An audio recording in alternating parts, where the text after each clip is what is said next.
Welcome back to Half the Battle. I'm your host, as always, Daniel Levi, your co-host, Sean Carey Tattoo. And Sean, the time is finally here, the last event of the year, Amanda Nunes versus Ronda Rousey. Can you believe she's back, dude? She's going to fight. Is she back? I don't know. That's different, right? It is different, but let's put it like this. I mean, the MMA Genius and I had a wager that she would never come back. So shout out to my boy. He just lost that bet. So, dude, I mean, you see these weigh-ins today? I did see the weigh-ins, yes. I expected her to be not freaking out, just put on that fake tough face that she does and just stare and run the fuck out of there at top speed before somebody asked her about getting knocked out. That's what she did, so that's good. I would have rather her, shit breaks and freaked out, but I didn't think that she would. Dude, we can't remind her about what happened last year, you know? No. Don't talk about that. That's bad. Don't talk about that. That's off limits.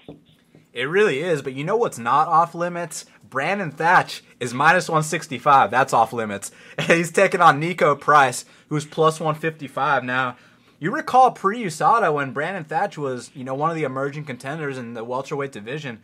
The way this dude would put people away, I mean, obviously he sets you up high with the punches, and then he'll finish with a nice body kick, a liver kick, and dude was ruthless. I mean, the way he put away Justin Edwards, the way he put away Paulo Thiago, I mean, back then it meant something. Now it's kind of like, oh, who the fuck are those guys, right? Who the fuck are those guys? But, the thing is, man, when he fought Benson, props to everyone that called Benson in that spot, because I wasn't one of them. I was like, he's taking on a 55er. He's going to smoke him. He's Clarence Thatch's son and this and that. And, it's funny because it was initially supposed to be Brandon Thatch versus Stephen Wonderboy Thompson. I don't know if you recall that, Sean. And you know who was favored to win that fight, Sean?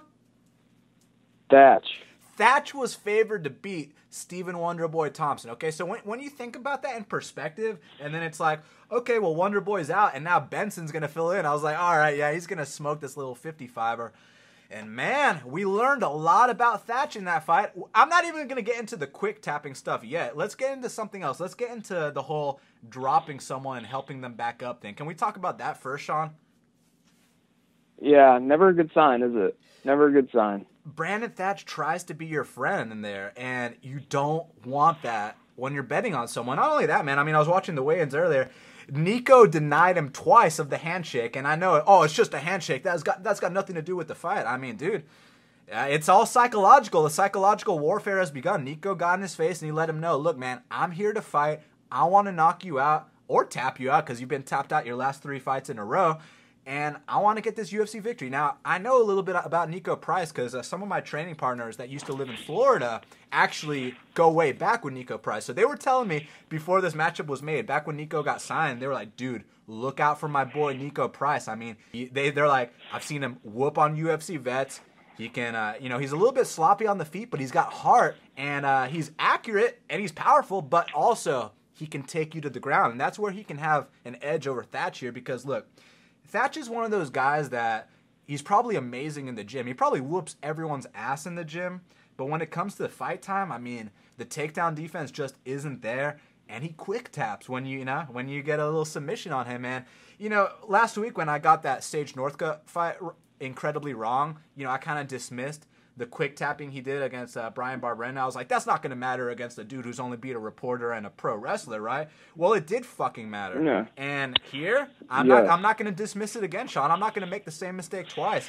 Even though Brandon Thatch is probably the more technical striker, I think that when this fight starts to get dirty, that's when Thatch is going to question himself. That's when a guy like Nico thrives, man. And I think he's just going to win on pure grit. So I got Nico Price. I'm not betting it just for the sole fact that, it opened, upwards of 2-1. Now it's plus 145. All that action coming in, it's taking me away from it. Plus, it's his UFC debut. He's taking on an experienced guy. But I do not trust Brandon Thatch whatsoever. I think he's a quitter. I think he's a front runner. And I think he tries to be your friend in there. And if he drops Nico Price, he's probably going to help him back up, high five and hug him, and let him fix his hair like he did to Benson. So never bet on Brandon Thatch. I got Nico Price inside the distance. Well, I think you're right to not trust Brandon Thatch. The issue here is that I don't trust Brendan Thatch either.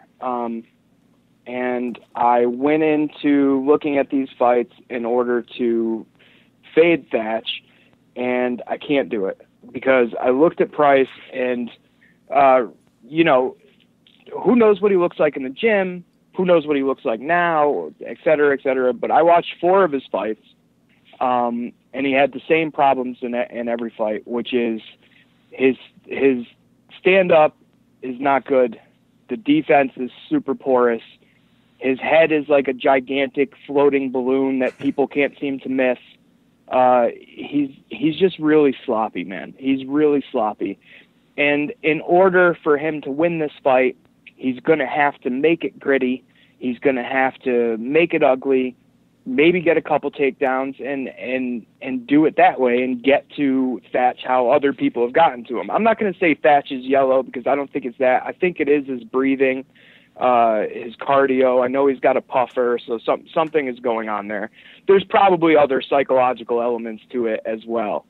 But the problem is he's a front runner who's going to be in front here because these guys are going to trade, and when they trade, the firepower of Thatch is going to land. I have no idea if Price can take that kind of firepower, but we're definitely going to fucking find out. He's going to get hit clean somewhere in this fight. After wanting to go against Thatch and watching this, I was like, ooh, I like Thatch by knockout. The Thatch inside the distance price is just fucking terrible. I'm not into it. It's not even plus money. So no bet. But to me, it looks like when these guys trade, it's Thatch is at a huge advantage. And no doubt if Price gets past that and survives the storm, he'll probably win, but I don't see him surviving the storm. I see Thatch being pretty comfortable. Thatch has to knock him out to win, in my opinion. You know, go ahead. In a way, no, go ahead. In a way, this fight kind of reminds me of Alex Morano versus James Muntasri, but Thatch has less heart than Muntasri. I mean, Muntasri, he gets discouraged in there, but I've never seen him straight up quit. I've seen Thatch quit 3 fights in a row. What happened to him last time?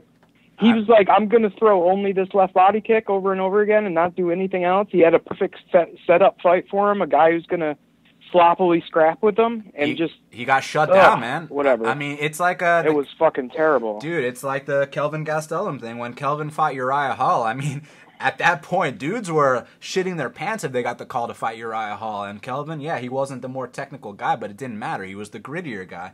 So, you know, I see this kind of being a version of that. So it's about, can Nico Price get past what Brandon Thatch brings to the table? If he does, he's going to win this fight. If he doesn't, he's going to be laid out. He's going to be laid out cold. Now, it's not just I think that's an accurate read. Yeah, and it's not just my buddies at the gym that told me he's legit. I mean, Dustin Poirier told me he's legit too. He's like, dude, he's definitely tough. I'll tell you that. So, you know, if dudes like that are backing him, I mean, I look. Dustin, let's put it like this. Dustin's not a bullshitter. You know, it's funny because remember how I bet against Cole Miller in that Mizuno fight? So, fucking Colby Covington posts a picture, and it's like him, Mike Brown, Cole Miller, and some other guy. And Dustin subtweets it, and he's like, let's go, Colby. And it's like, dude, Cole Miller's your teammate. He's in the picture there, too. He wasn't like, let's go, Cole. He was like, let's go, Colby. So that tells me that Dustin wouldn't just say that if he didn't mean it. You know what I mean? If this dude was a quitter, I don't think Dustin would be like, oh, he's definitely tough. I mean, we know what the problem with saying somebody's tough is. You know what I'm saying? That could mean, yeah, I've seen this guy get the shit knocked out of him. He's still around. You know what I'm saying? So It could be that. One more thing about Thatch too. I mean, back is up against the wall, right? Yeah. It's win or go somewhere else. You're not sticking around if you don't win this one. And when it comes down to it, you know, divorce him from all the problems and the holes that we've seen and just talk about the offensive talent that he brings. It's real. You know what I'm saying? His offensive striking, the firepower, the talent is there. The possibilities of him still being good if he was to get his shit together is there. Like, when it comes down to it, this guy can beat a regional short notice guy when his back is up against the wall, who's stylistically perfect for him because he's going to get hit. You know what I mean? He can win this fucking fight. And talent-wise, I see it in Thatch. I do not see it in this other guy. But let's find out. Because sometimes just being tough can shit all over talent, you know? Definitely. And, you know, I agree with you. I mean, Thatch is the more talented guy in the striking department only. And this ain't a fucking kickboxing match. Yeah. It could turn into one. But, you know, I mentioned this earlier, and I kind of This guy wants to brawl, though, right? This guy wants to brawl. Yeah, but that looks kind of obvious. But so did Morano with Muntastri, you know what I mean? And he shut down the more technical striker by doing that. Not saying that's going to happen here, but sure. It definitely could. And also, I made this point earlier, and I want to emphasize on it. I do believe that Brandon Thatch is a victim of USADA. Because, I mean, if you go and watch his fight against my boy Biggie Rhodes, then you watch his fight against CR, ain't the same dude. And it's not because CR's, you know, that much better. That's not why. I mean, dude, he fucking looked smaller and shit. Like, why are these dudes looking fucking skinny now, Sean? You know, could be. You never know. He looks fucking ripped, though, in that way. And, like, he looked fucking huge and ripped. Yeah, it's going to be interesting. You know, I kind of wish they kept that Eric Silva fight intact, but it's not their fault. It's Thatch's fault for pulling out. But, man, that would have been a good one. Thatch versus Eric Silva in Brazil. You know, they would have both been on the sauce. But, hey, man, may the best man win, Sean. And we got a bet on this next one. You ready? Because Antonio Carlos Jr., he's minus 135. The comeback on Marvin Vettori is plus 125. And I got to tell you what, Sean, Marvin is carrying the torch for Italian MMA. You know, it used to be Alessio Sakara back in the day. And now it's Marvin Vettori. And, you know, it's funny because he whooped dudes' asses so badly on the regional scene that when he first came into the UFC, I was saying shit like, you know, this ain't Venator. You know, the ref doesn't have an earpiece letting the opponent know when to go down anymore, right? And it turns out Marvin's actually really fucking good, man, because in that last fight with Uda, what Uda's known for is his clinch. And Marvin had zero problems in that clinch. And, in fact, you know, he got back up from a takedown. He reversed the position. Then he submitted Uda with a beautiful guillotine. I mean, that was a nasty guillotine. I know Antonio Carlos Jr. is the jiu-jitsu world champion, but I'll tell you what, he gets caught in that guillotine, he's going to tap too. And, you know, Carlos, yeah, he is a jiu-jitsu world champion, but he's a gi jiu-jitsu world champion. There's no fucking lapels in MMA. There's no belt to grab onto.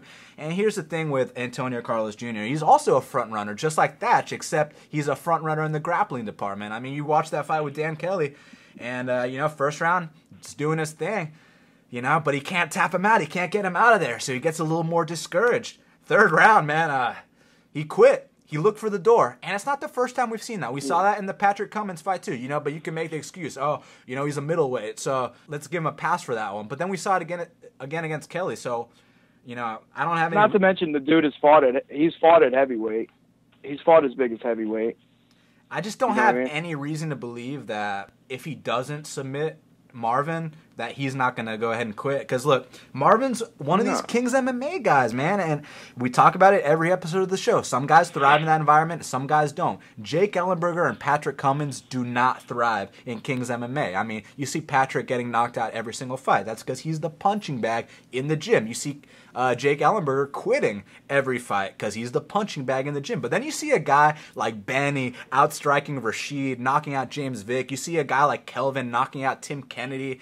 Like, those are the dudes that thrive in that gym, and I feel like Marvin Vettori is one of them, Sean. So for that reason, I put 1 unit on him at dog money at plus 115. Currently it's plus 125. It got better. It's 1 unit shot on Marvin Vettori. I'm on Vettori as well. I think I see something in Vettori and the other Italian fellow. Di Chirico, that's my boy. Di Chirico. Yeah, there's something there. And when these guys come in young on their debut and put together a scrappy performance, it's even against a nobody. You know what I'm saying? It's like, it's a very bad position to come from Europe, from their regional scene, even though Venator seems to be like, you know, it's sort of legit as far as those organizations go, so far anyway. To come over from that, and it was short notice and all that, and put that together and, you know, have to fight through some adversity and pull off a good win, that's saying something. And it's a lot of guys aren't doing that. You know what I'm saying? And this kid, what is he, 23 or 24? He's just a kid, right? man. Super young, right? He's just a kid. Yeah, he's only going to get better. We've seen the will to win. We don't really know a ton about his skills. We don't know if Shoeface could just, find a gap and dominate him on the ground and get him early. But if that doesn't happen, if he survives that, I'm going to go ahead and say, Shoeface has a conviction for having a yellow streak, right? That's a real thing, right? We've seen it enough. We've seen him start to lose and not like it and just look for the door more than once. 100%. You know what I mean? Yeah, I think that's a real thing. So, and Sean, sorry to cut you off, but no matter what, and he's still favored every single fight. Yeah, because the skill is there, but it doesn't really matter. It's at this point, it looks like if you get through that, you're good.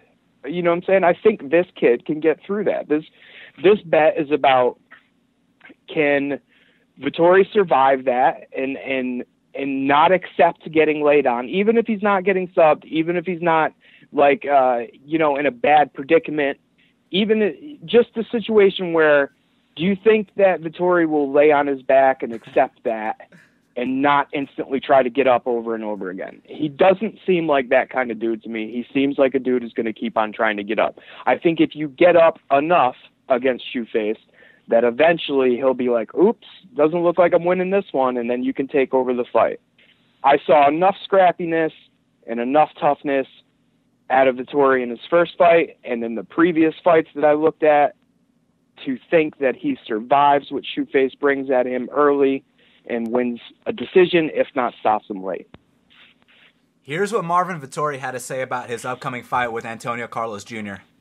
I think jiu-jitsu is not MMA, so you can be very good at jiu-jitsu, but then the MMA grappling and the aspect of the grappling in the MMA is different. So I'm not really scared of jiu-jitsu. If I have to go to the ground, I'll have no problem. I'll exchange with him, and obviously I'll try to keep a stand-up. I want to knock him out standing, but just in case we go to the ground, I won't shy away. No way. I will go down and beat him up. He's a guy that always gas by the end of the second round, and that's a fight that really showed his weakness as well. He had his back for 7 or 8 minutes, almost 4 minutes on the first round and probably 3 or 4 minutes of the second round, and he couldn't even choke him. And then he was just shooting takedowns, very, very sloppy. And I'll study him very, very well, and then once I step into the cage, I know exactly what I have to do. So, yeah. Sean, next up, the featured Fight Pass prelim. We got Alex Cowboy Oliveira. He's minus 125. A lot of money's come in on him. And the comeback on Tim Means is plus 115. Holy shit, dude. I cannot believe the line movement. I mean, I can, but I can't, because Means was minus... Wait a minute, what is he? Minus 125 for Alex Cowboy, plus 115 for Means. It was the opposite of that, before I went to the gym earlier. So, okay. Interesting. Yeah, it's been flipping around. Okay.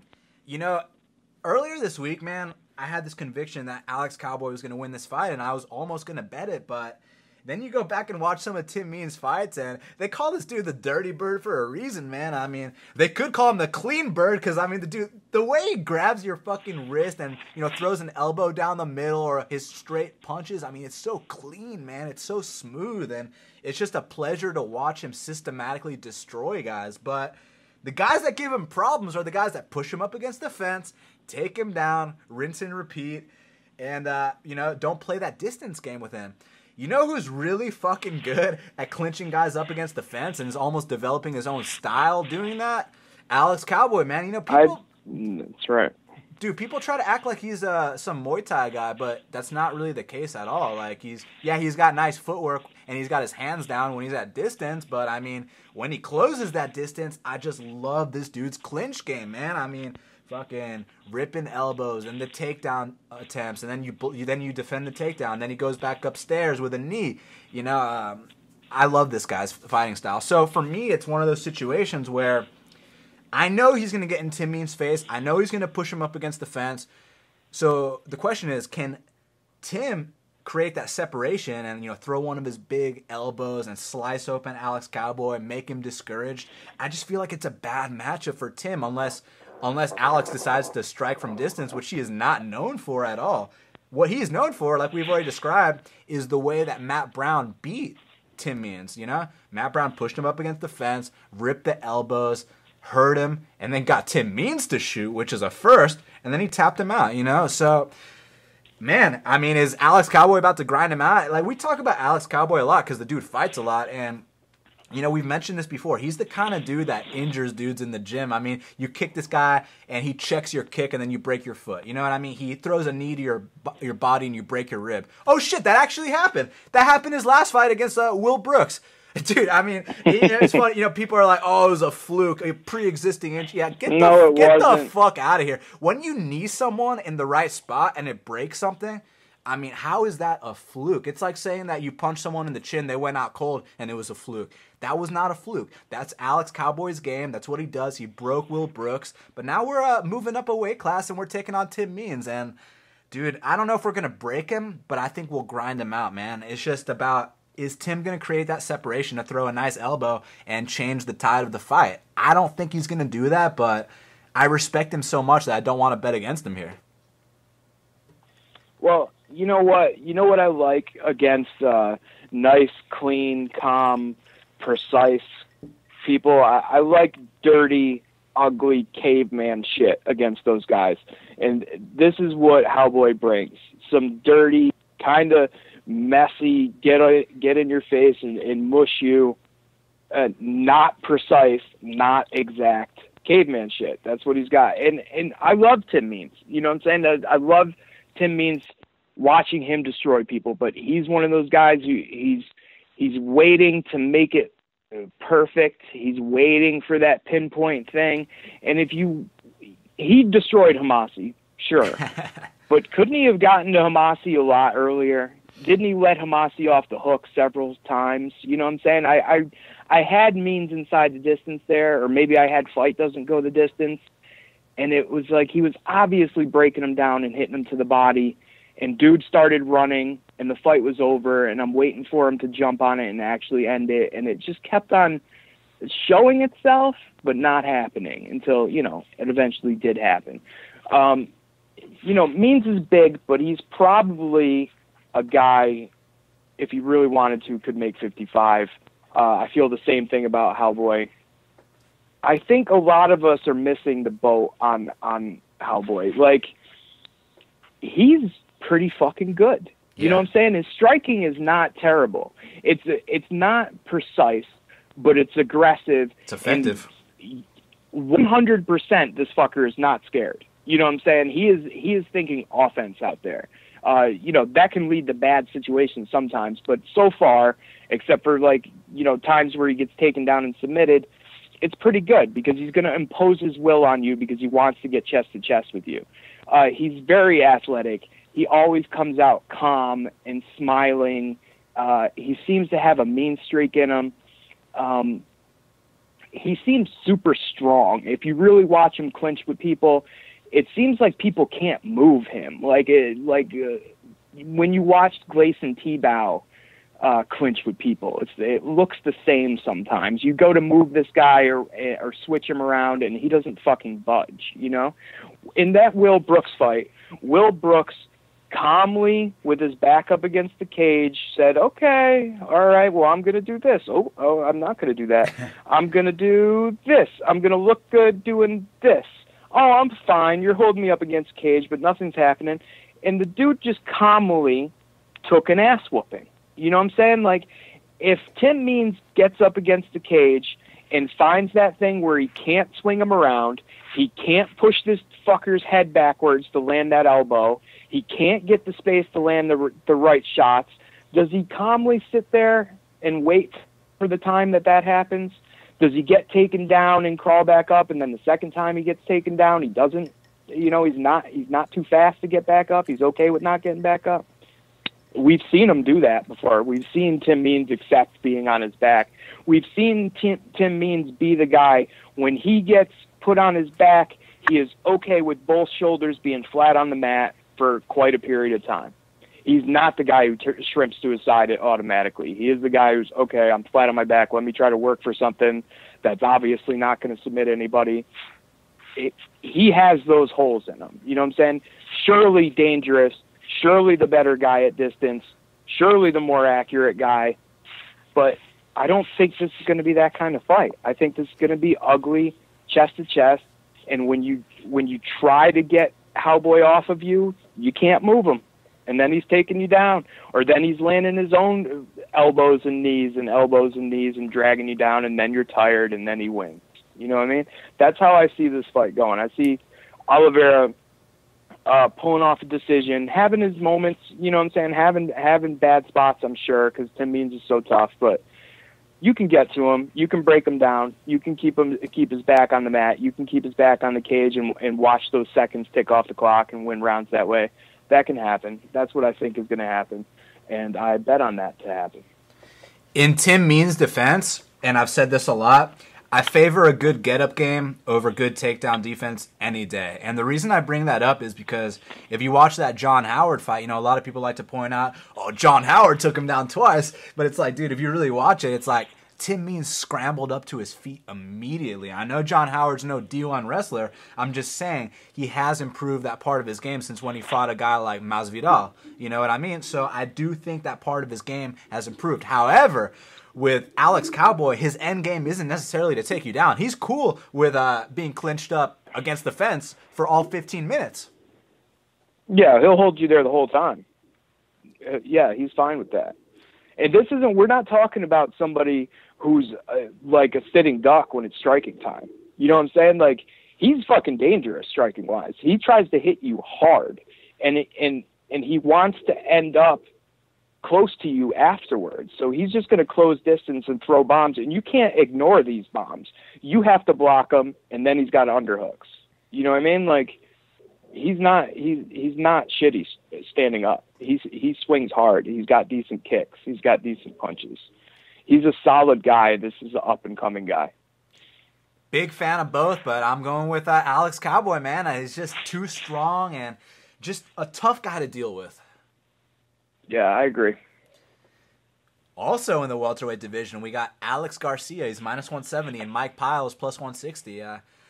Mike Pyle has a reputation for being the baddest motherfucker in the gym, but sometimes when he gets out there in front of the lights, sometimes it doesn't go his way. He does have a bit of the tall man defense, has been knocked out more than once. But, man, if he can get past that first round, he's so dangerous. His knees in the clinch, his veteran savvy, his ground game, everything. It's just about easing into the fight. But, man, Garcia is definitely the kind of guy that can test that chin early. So it's one of those things where I either see Garcia getting that early knockout or potentially Mike Pyle knocks him out. But I think, unfortunately, well, not unfortunately, but I think Garcia gets him out of there in the first round. But, man, if he doesn't, take a look at your live betting lines if your book provides that, because this could be a good opportunity where Alex Garcia, who is known for gassing, he gasses every single fight if he gets past that first round. So if he comes out hard and he can't put Pyle away, look to live bet Pyle in the second round. Now, real quick, disclaimer. I said that about Pyle's last fight, right? And then he got knocked out in the second round. So, you know what I'm saying? Don't fucking put your entire bankroll on it, but definitely consider that. I think it might be a good angle to look at, just in the sense that, not because Alex Garcia is minus 170, Sean. That's not why I'm saying this, all right? I'm saying this because this motherfucker gasses every fight. He's been rocked more than once. Pre-USADA, he got rocked. Watch that fight with Sean Spencer. And post-USADA, he got knocked out. Strickland took care of him. So Mike Pyle's got that long game too. He's nowhere near as good as Strickland. Strickland is fucking smooth with it, man. Strickland's an underrated guy. Remember when he beat Tom Breeze? Yeah, where'd he go? He was supposed to fight someone, but he pulled out. Who was he supposed to fight and he pulled out? I don't remember, but man, he had a good one. I don't know. The Tom Breeze fight was quite a while ago, man. UFC 199. You know? There was How long ago? The night that Bisping knocked out Rockhold. That's a minute. But yeah, I mean, so what do you think, man? I mean, do you agree with me? Do you think Alex Garcia has the potential to get that first round knockout or gas out really damn hard? Yeah, this is a lot like Vittori Shoeface. Like Mike Pyle, I like Mike Pyle here. I have a bet on Mike Pyle. I like him in Vegas.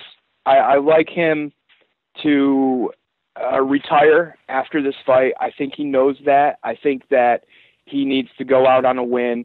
I think the stories of him in the gym are not an accident. I think that talent is there. We've seen pieces of it. We've seen him get hurt and come back and win. We've seen his jiu-jitsu is not a myth. That's real. He is that good. And we've seen him carry some striking power. And on the downside, you know, he's ancient. He gets knocked out. The chin is a fucking problem. The defense is a problem. And, you know, Alex Garcia can definitely exploit that. But this isn't a situation just like that previous fight. Can Mike Pyle make it out of that storm? Can he get to that second part of the fight? Because if he does get to the second part of that fight, I think he's going to win it. Because no matter how far you think the Pyle has dropped off or how close he is to the end, I mean, Alex Garcia's dropped off just as much, right? Or did he ever have it? Well, you know what I'm saying? Like, I want to make another point. USADA strikes again, dude. It could be, dude. It could be in his case. But the real truth about Garcia is he a victim of hype? Because when he was on his way in, remember what people thought of him? Remember what he was supposed to be? He never really showed any of that. Yeah, he never really showed any of that. That never happened. Even in his wins, you're still like, whatever. Like, never showed us anything, I don't think. Yeah, he can hit Mike Pyle and knock him out in one shot. Sure, that could happen. We've fucking seen it happen. But we've seen this fucker gas. He's chinny himself. And if this gets into a bloodbath fucking back and forth trenches fight when Garcia is tired and holy shit, I just spaced his fucking name. And Pyle is not as tired. Pyle can take advantage of that and get something. And if he gets top control, it's pretty nasty. I don't trust Garcia totally not falling into a guillotine or something tricky that Pyle can throw up from his back. That can happen too. Pyle can land shots, can land knees, the whole thing. So Pyle needs to get out of the first 4 minutes to 6 minutes, and then after that, I think he's going to be in the driver's seat. You know, it's a big if, though. It's a big if, because Alex Garcia hits hard and he swings fast. So it could be over at any moment, but I like veteran, gritty, at-home, going out on a win Mike Pyle here. Speaking of big ifs, we got Johnny Big Rig Hendricks. He's a plus 130 dog, and Neil Magny's a minus 140 favorite. Where do we start with this one, Sean? You want to take this one first, man? Yeah, I can go ahead. So if you don't know me from previous podcasts or haven't followed me on betting for the last X amount of years, I have bet on Magny to win every single fight that he's had in the UFC, not every single one. So if you know about Magny's run, that's a fucking great run for me too. When he fought Larkin came out at plus 160. I had to take that because I thought there was a chance that Larkin could beat him. We saw what happened there. I'm not going to lie and throw out a bunch of technical jerk-off stuff of why I think this or that is going to happen. This is simply a hunch. I don't know why that I think that Hendricks is going to knock him out. I just do. It's very hard for me to turn off the thing that I bet on Magny every time because, let's talk about what Magny does good, okay? The reach is incredible. That's just a physical attribute that you have to deal with no matter who you are, and it's going to be difficult for you. The chin is not great, but the recovery is fucking great. If you hit him and hurt him, sometimes that just wakes him up and makes him fight harder. The wrestling is sure as shit gotten better. We've watched it get better. The sub-defense I still think is a little iffy, but I don't think that's going to be an issue in this fight, of course. But the thing that he does most is controls pace, controls it with distance. We call it magnifying. He can magnify you because he's not hurting you, so you feel no sense of urgency to come back and fight hard. It's like he sets this comfortable pace where you could kind of live with what he's doing to you because it's not hurting, and then think that later in the round you'll get at him, but you don't, and then you're magnified and then you lose. That can happen. Johnny Hendricks has looked in the past couple fights like he is the perfect person to get magnified. Can you see Johnny Hendricks not throwing much, not being able to pull the trigger, and then jab and circled his fucking face off, and there's nothing he can do about it for 3 rounds? Yeah, fucking absolutely can see that. It's probably the most likely thing to happen. It's hard for me to go against all those things, especially with my record on betting on Magny, and say I am following my hunch and I am picking Hendricks to knock him out instead. I can't stand going against those hunches, because if Hendricks loses, I'm okay with that.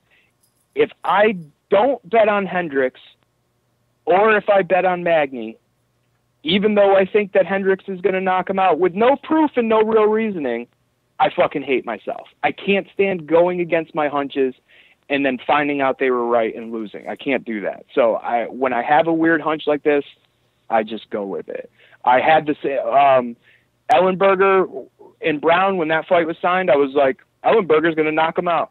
Ellenberger's going to stop him. That was a crazy thing. There was no reason to think that. That fucking happened. When Wonderboy fought Hendricks, I was like, Wonderboy is going to knock Hendricks out. Everybody was like, you're fucking nuts. And I was like, yeah, I don't even know why that. Yeah, I don't. Right, exactly. I don't know why I think that's going to happen, but that's what's going to happen. So sometimes these are wrong, sometimes these are right, but I am always going with them. So I am going with them here. If I lose, fuck me, I'm stupid, but I'm not going against the hunch. So there you go. I think Hendricks comes in and looks decent, puts some wrestling on him, puts a big left hand on him, gets him out of there. I also thought that Hendricks was going to make weight, though. So, full disclosure. I was like, no, Hendricks is going to make weight this time. You'll see. Fucking sure as shit didn't. Looked like a zombie. Looked like, in that interview, he looked like he's been smoking meth for 3 years. And talked like he's been smoking meth for 3 years. He just sounded like a crazy person who was about to fall over. And after all that, still didn't make weight. Ouch. That sucks. So, whatever. I'm in, dude. I'm in. Penny or a pound, I'm in. Well, I respect not going against your hunch, but I respectfully disagree with the pick. I think you're wrong, and I think that Magny is going to whoop his ass. Not only does Magny have an 11-inch reach advantage, but he's one of these guys that knows how to use that reach. A lot of guys might have a reach advantage, but they don't know how to use it. Neil Magny knows how to use it, man. And not only that, he's got plenty of experience fighting against short southpaws. I mean, you could make the argument, look, Kelvin Gastelum, Hector Lombard, I mean, both those guys, they're short southpaws. They can knock dudes out, and they can out-grapple people as well.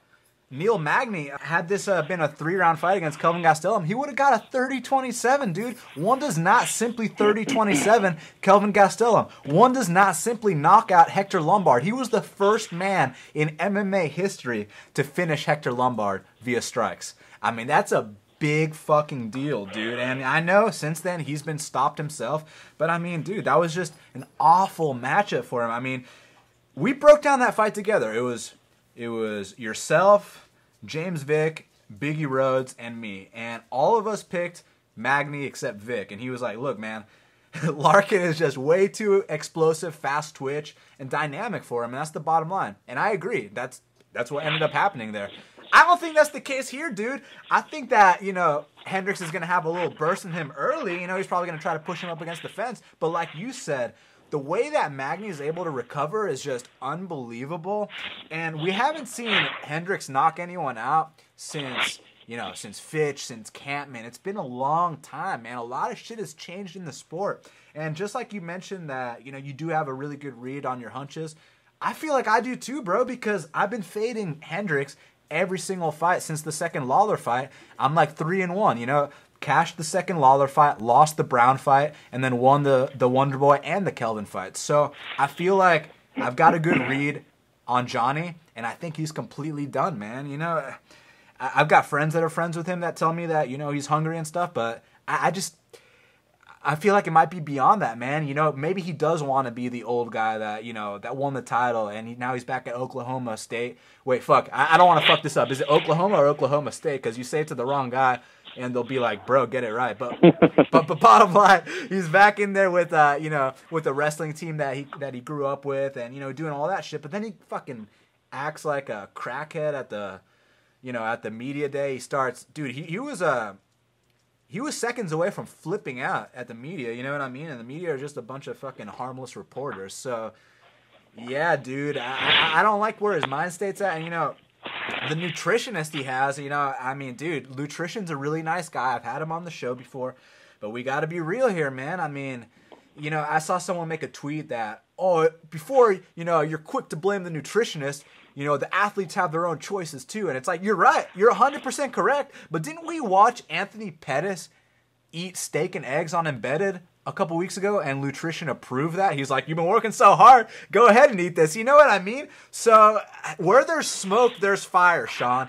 And Nutrition, I mean, he's got 0 for 3 with dudes making weight his last 3 fights that he's, you know, been the nutritionist. So I don't know what the fuck Johnny's been eating, bro. But bottom line, I think he's completely done. You know, I said, it's funny because not only did we break down the last Neil Magny fight together, we broke down the last Johnny Hendricks fight together. And I said that Kelvin Gastelum was going to retire him. I was wrong because he came back for one more. But you know what? I'm about to be right here. I think Neil Magny is going to retire him. And I took a 1-unit shot on Neil Magny. It was plus 105 when I got it. Now it's funny because I heard that 5 Dimes canceled a lot of the early Magny bets. But, you know, if you got another book. Why the fuck would they do that? No idea. Why would they do that? But if you got another book, like yours truly, you should be good to go. But either way, man, minus 140, you know, I don't normally bet those kind of lines. But in a situation like this, I think this is a good spot, man. And I think what's going to happen is that 11-inch reach advantage is going to be a big factor. Neil knows how to use it. And, dude, do not be surprised if when Hendricks gasses, if he's the one that gets taken down. I know, I just said it, the D1 All-American. Don't be surprised if he's the one that gets taken down because Neil's got that element of surprise. I mean, like we talked about with that Kelvin fight, you know, people are like, oh, he out-grappled Kelvin. Kelvin sucks. It's like, nah, dude. He caught Kelvin with the element of surprise, and he can do the same thing with Hendricks here, too, man. This ain't a wrestling match. This is an MMA fight. You mix the striking to the takedowns. I would not be surprised one bit if he back-mounted Hendricks and pounded him out, just like he did to Hector Lombard. And we know about Lombard's judo pedigree. I mean, Lombard's a badass. You don't just out-grapple that guy. Neil Magny did that, man, and I know his last fight, you know, might be a little stain on the record, but, dude, this ain't fucking Lorenz Larkin, you know what I'm saying? This is Johnny Hendricks at the tail end, and, yeah, I think this is his last fight ever, I almost called you Johnny. I think this is his last fight ever, Sean. I wish I had some kind of technical argument to throw at you. I just do not. I wish I did not feel the way that I do. I just do. So I stick to that, and that's what's happening. I mean, as far as, look, we've seen the majority of the top of the 170-pound division, not just lately, but pretty historically. These guys eventually get to the point where you're like, you're done. That's it for you, buddy. And then they come back and they string together a bunch of wins. You know what I'm saying? At one point, we were over Tyron Woodley. It's like, you are done, dude. And all these guys are floating around the same age as Johnny. Johnny has not had Johnny is done. He's fallen off the cliff. He's never coming back. You know what I'm saying? Like, this is his moment to reverse that, just as Lawler did, just as somebody like Woodley did, just as a lot of these guys did. There is room for that still. Yeah, but Sean, you know what I'm saying? Here's the difference I see, man. Is look, with Woodley, you know, I really, honestly, looking back at it, I feel like it's his personality that made people be like, oh, you know, he's done or whatever. It wasn't his fighting skill. Because, look, he had that close fight with Kelvin Gastelum, right? And at the time, we were like, you know, oh, he went to a split with Kelvin. But now it's like, yeah, Kelvin's a badass. And then he took like a year and a half off. and he asked for a title shot. So that pissed a lot of people off, and that kind of skewed their perception of Tyron Woodley. But with even way before that, we're gonna stand around and stare at Jake Shields. It's true. We're gonna get totally fucking obliterated by Nate Marquardt, like. And Rory. It's there, dude. It's true. You're right. There was points where you're just like, oh, well, you would have been cool. Like, this would have been cool if you were good, but you're not. I just don't see who's champion. I just don't see Johnny having that resurgence, man, because I feel like with him, his whole goal. You know how we talked about with Gray Maynard when he fought Frankie for the title, and in his pre-fight video, he's like, I'm going to win the title, and then I'm going to ride off into the sunset. It's like, that was his end goal, and once he accomplished it, Gray didn't accomplish it, but once Johnny accomplished it, he was never the same ever again, because he didn't have, his goal wasn't, I want to break the title defense record, I want to do this, I want to do that. His goal was just, I want to win the UFC championship, be the best in the world for one night, and that's all. And that's what he did, man. But ever since then, he can't keep his weight in order. He's been knocked out since then. He's been outstruck for 3 rounds since then. He's been out-wrestled. I mean, Kelvin took him down, right? I'm not just fucking full of shit, right? No, but, dude, he's been fucking beat up in a way where, I just don't think he has it anymore, man. It's 3 of his last 4 fights. He's gotten his ass whooped, man. And the Matt Brown fight wasn't very inspiring either, But, hey, man, if he goes out there... all that shit is true, dude. If he goes out there and beats Magny, holy fucking shit, I think he's done, man, and I don't think this is a resurgent situation. All that shit is true. Don't be surprised if he goes out there and puts together a 3 rounds of wrestling, though, too. You know what I'm saying? Like, I'd be surprised if he kept it up. Like, if he did it for 1 round, okay, but I'd be surprised if he had the cardio for all 3. I know we're talking about a former champion here, but... man, you know how it gets with Magny, dude. He's like freakishly strong and just you underestimate him, and then he performs in a way where you're like, wait, he just knocked out Hector Lombard? Like, he just fucking took down Kelvin Gastelum a bunch of times? Like, he's a badass motherfucker. Not somebody I ever underestimated. You know what I'm saying? Like, 10 wins in a row at one point on him. But always the dog. Always the dog until the end. You're the guy who bets him every fight. So, like, I understand, you fade him against a guy like Lorenz. Lorenz is in his prime, athletic, dynamic, everything. But why Johnny, man? Why bet Johnny here? I get the hunch thing, but, like, I mean, do you really think he's going to close? That's it. You think he's just going to close that distance and send him flying like he did to Martin Kampman a million years ago? No, I have no idea why I think that. There's no rational reason to watch these guys fight and then think what I think. So I can't even justify it. I can't tell you why I think that. I just think that. So it's like, sometimes it's a really good thing when I think that and stick to it, and sometimes it's just fucking stupid and wrong. You know what I'm saying? So yeah. I am prepared for that to go either way. I am just not prepared to have a hunch and not stick to it. I don't know why that happens, but that happens. Hey, no, I respect that. There's no reason to think. There's no reason to think anything besides what you think, especially after that interview, especially after missing weight. There's no reason to think anything besides what you think. Are you saying it's too obvious? I should be thinking that. Almost, yeah. Like, I wish that I didn't feel the way I feel. I just do. Man. I can't help it. Shit. We've all been wrong before. I mean, I was wrong in a way where, that Sage fight, man, that'll haunt me till the day I die. I didn't even have a losing night that night. And it's just like, man, certain things don't change, and you got to learn the hard way. So, No, he's yellow, man. He was obviously yellow. You know what I'm saying? But if I had a feeling that Sage was going to knock Mickey Gall out, I would have been all over Sage regardless of him being yellow. That's it. You know what I'm saying? It's just that time there's no hunch. So, no problems. And for the record, I will be fading Mickey Gall's next fight as well. All right, Sean? But not if he gets Dan Hardy. Oh, man. We talk about, I know this has nothing to do with anything real quick, but everybody shits all over Mickey Gall calling out Dan Hardy. I loved Mickey Gall calling out Dan Hardy. Smart. Because what you did was call out a name of a guy who's been on a couch for fucking 53 years, who was never great on the ground to begin with.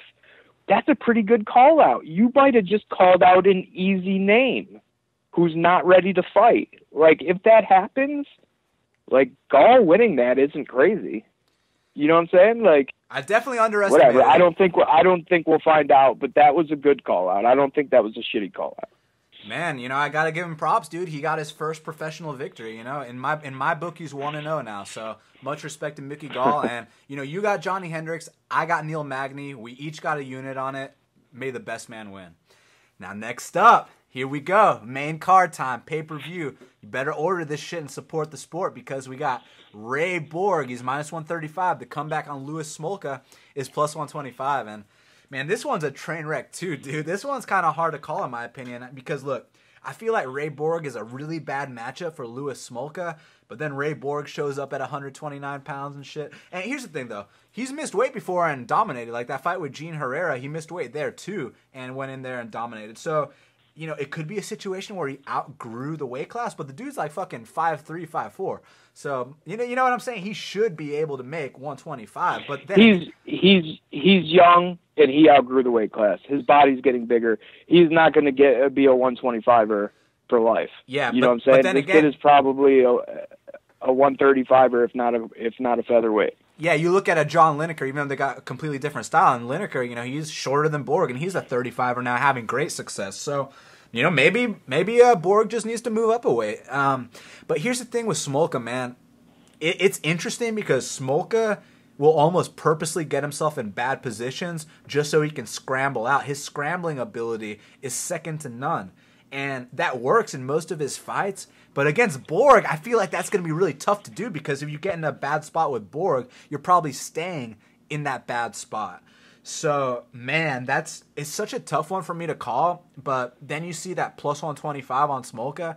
At this point, if I had to bet one, I'd take the plus money. But I think Ray's a bad matchup for him, man, just based on him being able to stifle the grappling of Smolka. And in Smolka's last fight, people say it was a fluke. It wasn't a fluke at all. I mean, he straight up shot a head outside single early in the fight and got fucking guillotined. You do not shoot a head outside single early in a UFC fight. I mean, you just fucking don't, especially against a submission whiz. Well, I wouldn't go that far, but he was like a Mexican fucking grappling champion or some shit, right? And dude, that guillotine was nasty, man. That was one of the nastiest guillotines I've seen all year, dude. So he did his thing, but man, Ray Borg likes to jump for them guillotines too, dude. So I would not be surprised one bit if we saw a repeat here. And I got clips from both guys. I spoke to both of them, and man, their mindsets are completely different, man. I mean, Smolka, to me, he seems like he's more bummed about the loss than he is excited about this upcoming fight. But at the same time, talk is cheap, and if you saw his face-off, dude was intense. Even though he looked dead on the scale, dude was intense. So there's that. Then there's outside factors for Ray Borg too. Like he's being sued by his former coach. So for those that don't know, Ray Borg is currently at Jackson's, but he hasn't always been at Jackson's. He was actually at the rival gym of Jackson's, the same gym that Tim Means trains out of. And Ray Borg, his head coach was Tom Vaughn. And Ray was like, look, man, I hit a plateau. You saw the fight with Scoggins. Scoggins whooped my ass. I need to change things up. So he went to Greg Jackson's. He's been working with Six Gun Gibson, with all the crew at Jackson's. He's been evolving his game, but now Tom Vaughn, his old coach, is suing him because he says basically that this dude owes me 20% of his purse for the next 3 years. So I don't know if Ray's got that on his mind going into this fight because I mean, being sued by your old coach, someone that you put that kind of trust and faith into, it's got to be a weird feeling, man. Like someone that you used to look up to and, you sat them down, you told them, look, I'm plateauing. I need to change things up because I want to be the UFC world champion. And, man, Tom Vaughn didn't take that too well, dude. And now he's suing him. But Smolka, he's got his own issues going on. This one is fucking tough to call, but I'll tell you one thing. The fans are in for a treat because when these two scramble, it's going to be some of the nicest groundwork you've seen all year. I like Borg as well. I like Borg inside the distance. I've always had problems with Smolka. I think, I've heard him say things like, "Oh, I didn't really train that much for this guy," blah blah blah, and I always hate hearing things like that. He's also gotten some kind of accidentally advantageous matchups where people strike with him when they should have grappled, or grapple with him when they should have struck. Like that seems to happen quite a bit. And the way that what you were talking about with the scrambling ability, the reason why I like Borg here is Smoka's scrambling. Smoka, his scrambles end up looking good because he sells out to do it. Like, he will chance a very dangerous position in order to scramble out and go for something. Like, it's an all or nothing move that he makes. And he put himself in tons of problems that way. The Holohan fight was, a lot of that was like, I'm going to sell out to try to get here. And sometimes he would get there. Sometimes he would just fucking make it worse for himself. When he sells out in a scramble to gain a position or escape a position against Borg, I think Borg will have a trap set for him and be waiting for that and grab a submission. I think there's going to be a lot of rolling around and scrambling. I think it's inevitable that sooner or later Smoka will sell out and do something that's either gonna put him in a great position or put him in a terrible position. And against somebody's grappling, like Borg's grappling, I think terrible position is where it falls. And eventually he gives up that neck, and Borg gets him out of there. On top of that, Borg is super strong, man. He appears to be, anyway, super strong at that weight class. I think he can muscle Smoker around if it comes to that. In standing, we see what Brandon Gibson can do with people. His stand-up wasn't bad before that, really. You know what I'm saying? Kind of rudimentary, but still pretty fast, seemed to have some power, pretty aggressive. You know what I'm saying? So if that's gotten better, Smoka has his own holes on the feet as well. You know what I'm saying? You can't get really outstruck by Richie Vasilik for 2 rounds, and you know what I'm saying? That's a problem, right? You know what I'm saying? It is a problem, but then again, can do that to you. Borg can do it to you. He's just a kid too, so he's gotten way better since then. But I want to bring something else up, man. You know how he was training with Max Holloway and Yancy Medeiros and all these fucking badasses and all these dudes from Hawaii are getting so much better every fight? He's not at that gym anymore, Sean. That is a big red flag to me. You're not training with a fucking world champion Max Holloway. It's one thing to get that specialized attention, but when you surround yourself with winners, I mean, they say you are your... I don't... What's the fucking quote, man? You are who you surround yourself with is what the quote is. And man, he left. Okay, well, that is the quote from now on. If it's not the quote, we'll go with that from now on. Yeah, and he ain't training with the champ no more. Man, I don't like... Why? I don't know. He didn't really go in detail on the show, but some shit went down basically, and some shit went down with Borg too. So they're both in like really weird situations outside of the fight, but inside of the fight, like we saw today, man. I mean, Smolka looked like death, but he made weight, and Borg actually looked really good, but he missed weight by a mile. It's a bad matchup for Louis Smolka, so for that reason, I'm going Ray Borg. But I mean, would it surprise you if Smolka pulled this off? I mean, no, it wouldn't, because he could sell out in some kind of transition. He could sell out in a scramble and get the good position instead. I just don't think that. I think that works against Holohan. I think that works against Ben Nguyen. I don't think it works against Borg. I agree. And here's what... who do you want to hear from first? You want to hear from Smolka or Borg? Do Smolka first. Well, this is what Louis Smolka had to say about his loss and about his upcoming fight with Ray Borg. That sucked. I cried for a while. I cried and I drank a lot. That's pretty much what happened. I just drank a bunch of scotch and I kind of just sat there in my room and in my living room and was just kind of pretty depressed, like, sucked, dude, because you care about it so much. Like, everybody wants to be like the dominant guy, the guy that's gone like 30-0, like with the Mayweather records and stuff. You want to come out like a beast, you want to go down in history. And like, because of my record, I mean, you could say that Chris Carey also lost doesn't count, but stats 20 years from now, no one's gonna care. I'm exempt from the discussion of the greatest ever because I have 2 losses. That's it. It's plain and simple. I will never go down in that argument in like 20.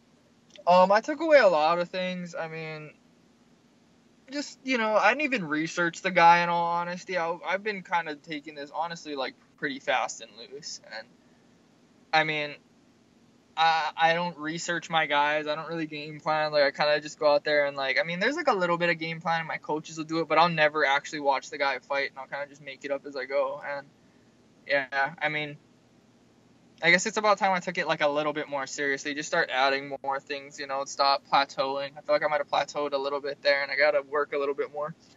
Kind of maybe work on some new things, you know, keep evolving. I think it's going to be, this is the death of a prospect, honestly. He's a hype prospect. I'm a hype prospect. We're both coming off losses. One more loss kills us. I mean, honestly, I would see the loser of this fight maybe winning one more UFC fight over the span of his next 4 or so and getting cut within the next year or two. That's honestly what I see for the loser. Like, this is the death of a prospect in my eyes. Man, that's where his mindset's at, Sean. And this is what Ray Borg had to say. And, man, Ray Borg sounds a lot more confident to me, dude. I think it's a great matchup for me. I don't think it's that great for Smolka. I mean, even though, you know, we're both grapplers, we're both scrambly. I mean, he plays, right into my style of fighting. I mean, the tall, lengthy guys, those are actually the fights that I like the most. I mean, even though Scoggins was tall and lengthy, it was more of his style, his karate style that threw me off. And, Smolka's style is going to play right into my favor. And I think the matchup was great. I'm excited for it. When you watched Smolka's last fight, were you licking your chops? Because I know you're a guy that loves jumping for that guillotine. Yeah, that's kind of how I always seen it playing out if I fought him. And, I think it'll go the same way, possibly even, different. But I didn't watch the full fight. I just watched the finish. And the first thing that came to my mind is, things wouldn't be much different if it was me in there. And I don't think they will be. Next up, Sean, welterweight division, we got Dong Young Kim, the stun gun. He's minus 140. The comeback on Tarek Saffiedine is plus 130. Before we break this down, I got a question for you. Are we about to see spinning shit, Dong, or are we about to see grind you out, Dong? Because nobody knows. Depending on which guy shows up, this fight is going to, the breakdown just is going to go in a different direction depending on which guy shows up. Because, look, if it's grind you, Dong, then Tarek's going to lose a decision here. You remember that Rick Story fight? I mean, fucking Rick Story's got a chin, man. He ate a clean head kick from Tarek, and no problem. But, man, he pushed him up against the fence for a majority of that fight. We know the stun gun can do that, but sometimes the stun gun gets super reckless. Sometimes it pays off when he's spinning back fists John Hathaway or when he knocks out Eric Silva. But, when you go against a guy like T. Wood and you try that shit, he'll knock you out in the first minute of the fight. Tarek, he's known for being a good technical striker, but you know what he's not known for, Sean? He's not known for knocking dudes out. Everything else. He's a point striker. Certainly not. He's a point striker to the core. I mean, the dude, he's very effective. His leg kicks, dude, those leg kicks fucking hurt, but the guy is not known for putting people away. So, Kim has been stopped before. His 3 losses are all stoppages, even though, he lost to Kara Parisian, but that shit got overturned. But hey, because our former boy, was on them painkillers. Man, Kara Parisian, the Heat back in the day, that dude was a motherfucker. You know what I'm saying, Sean? That was when judo was brand new, right? Everybody was like, judo? Holy shit, what are you going to do with that? Ow, you threw me on my head. You know what I'm saying? That was some new shit. It really People was, figured man. that out, though. It really was, but, since then, that fight was overturned. His only losses have been first-round stoppages to Carlos Condit, Damian Maia, and T. Wood. So, to me, there's no shame in losing to those guys. And Tarek's not known for putting people away. So, Dong's never lost a decision besides the Kara fight back at fucking UFC 94. So, I just see Dong winning the decision here. But, man, if he goes out there and is too cocky with his stand-up and starts, throwing a bunch of spinning shit with his hands down, Tarek's a very technical guy. Don't be surprised if Tarek can outpoint him. But, man, I just see Dong pushing him up against the fence, mixing in the takedowns, getting that decision. But, once again, Tarek's been putting in work at TriStar. Don't be surprised either way, but I got the stun gun here, Sean. Well, when fights are made, I write down a line for the fight. I write down a line for the total, and I write down a line for the sides. And then I watch all the fights, and I adjust that line. And then I stick with the line, and then when the actual lines come out, if they're far apart, I make a bet. And I try to do this about 3 weeks to a month ahead of everybody else, because I don't like talking about them before I've decided, because people get in my head, and I don't like seeing the line before I've decided on a line, because if something comes out that's shocking to me, I'll question it instead of, you know what I'm saying? Like, if the line comes out and I'm like, why is it that? What am I missing? Let me go back and look, and then I'll fucking overthink myself into a loss. So I like having all this shit decided beforehand. I have never had a problem deciding these things. I cannot decide or make lines for this fight. I have no fucking clue what's going to happen. I was stuck from the beginning. I watched a bunch of fights. I am still stuck. I have no idea which stun gun shows up. I feel like grindy stun gun can come out and grind. Then he could have some cardio problems down the stretch, and then he could get beat up a little bit. That makes it tough to decide. I feel like spinning stun gun could miss a lot early, get tagged with little jabs and leg kicks, gas out doing spinning shit and missing, and then get, completely avalanched by Tarek Safadine. I feel like spinning stun gun could land one on Safadine and get him the fuck out of there. Like, I really have no clue what's going to happen. I have no clue if it goes over or under. I feel like stun gun and over is the way to think about this, but I don't know which guy's going to show up. I don't even know who to pick. I have no fucking clue. I feel like if I have to guess, I will guess that if this is grindy stun gun wins 2 out of the 3 rounds and pulls off a decision. That's all I got. You ready to disagree a bit, Sean? Sure. Sure. We got TJ Dillashaw. He's minus 200, and the comeback on John Lineker is plus 185. And look, I get the whole TJ by decision, Matador versus the Bull. John Lineker is going to be swinging at air. TJ's got this amazing footwork. He's going to pick him apart. But then it's like, you're fucking wrong. I mean, don't you agree with me that John Dodson's faster than TJ Dillashaw? Yes.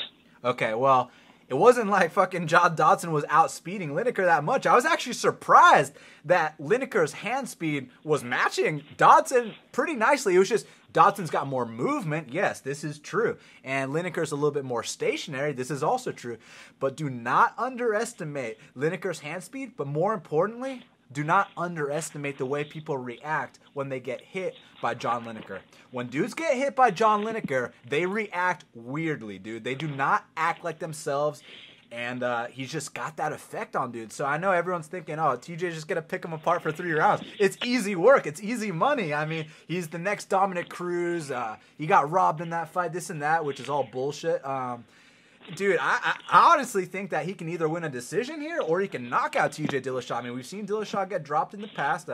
We've seen him get hurt in the past. I'm not just talking about the Dodson fight. I mean, fucking watch the Hugo Viana fight. You know what I'm saying? The dude's been rocked more than once. Fucking watch the goddamn Joe Soto fight. I know, a classic letdown spot, but dude, you get tagged with those same counter right hands that Soto tagged you with against Lineker, and you're going down. Now, last time TJ fought, you were on the show, and you had TJ, I had a Sun Sao, and the reason I picked the Sun Sao, I was like, look, the same counters that he got him with in the first fight, he's going to get him with here. And, he was coming off a fucking 2-year layoff. He was injured, and he tried to do those same counters. It was a close fight. He just wasn't good enough on that day. John Lineker, on the other hand, I think he's going to be good enough to do this, man. I think when, TJ tries to do his makeshift Dominic Cruz style, triple jab to a left high kick, and then he's going to get countered with something big, and then he's going to be very hesitant, and then John Lineker is going to walk him down, mix it up to the body, and this is about how tough TJ is. I know he's tough, so he's probably going to last to the decision, but do not be surprised if Lineker puts him away, man. I think this is Lineker's time, man. I took the 1-unit shot at plus 205. Currently, it's plus 185. Fuck it, man. Go for it. But, yeah, I took that 1-unit shot at plus 205. Now, one last thing before you go, Sean. Going into this fight, I was like, man, TJ is going to win an easy decision. Lineker is going to swing at air. But then you watch that Dodson fight, man, and when he decided to fight, he closed that distance. He got in his face. He made John Dodson run away. And once John Dodson got hit, he was like, okay, yeah, fuck this shit. And also, that was a 5-round fight. We know Lineker can go 5 hard rounds, but now it's a 3-round fight, and he's not going to have to conserve himself and, take the first round off like he did in that Dodson fight. This time, man, I think TJ's going down, dude. And, yeah, I took John Lineker. That's my upset special for UFC 207. I mean, I can't really blame you, dude. I made a line. I liked TJ at like the 170 range. I stared at a 190 and was like, I better do it. And then I didn't. and then the 190 disappeared and never came back. Except for now. It's back? What is in that now? Minus 190 with a plus 175 comeback. Okay. So as we're speaking, money's coming in on Lineker, which is a bad sign for me. But hey, maybe for once the public's smart.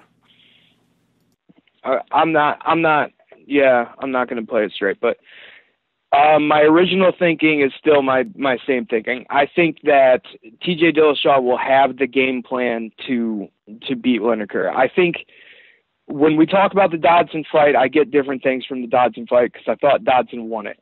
So, the same kind of game plan can win it for Dillashaw. Dillashaw knows that he needs to strike and get out. He's excellent at striking and getting out. If he lingers in the pocket a little bit too long, that's a fucking problem. If he trades a little bit too much, that's a fucking problem. But he also needs to not do what Dodson did, which is basically backpedal the goddamn fight away. You know what I'm saying? So you've got to – here's the thing about Lineker. He's coming back with fire after you hit him, but you can hit him. You know what I'm saying? You've got no problem with hitting them. And the more punches are in the combination, the more punches are going to land. And the kind of things that TJ does where it's 3 punches and ends on a high kick, I feel like that high kick is going through all night. You know what I'm saying? And Lineker can obviously, we've seen it, eat a fucking flush head kick. You know what I'm saying? But you can't win a fight by eating flush head kicks over and over again, forever anyway. You know what I'm saying? You could win the Dodson one that way, I guess, but it can't happen that way forever.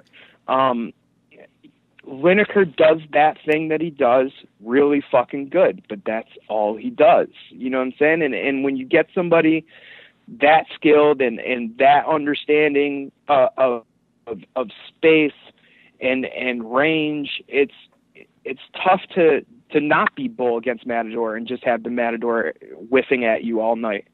So, what you said in the beginning, yeah, bull versus Matador, TJ hits him, gets out of the way, outpoints him, and wins a decision. That's what I got in this. That's how I feel about this one. Can TJ be hurt? Fuck yeah. Can Lineker land a bomb at the end of an exchange and knock him cold? Fuck yeah. Can he hit him and scare him and then make him backpedal until he loses the fight?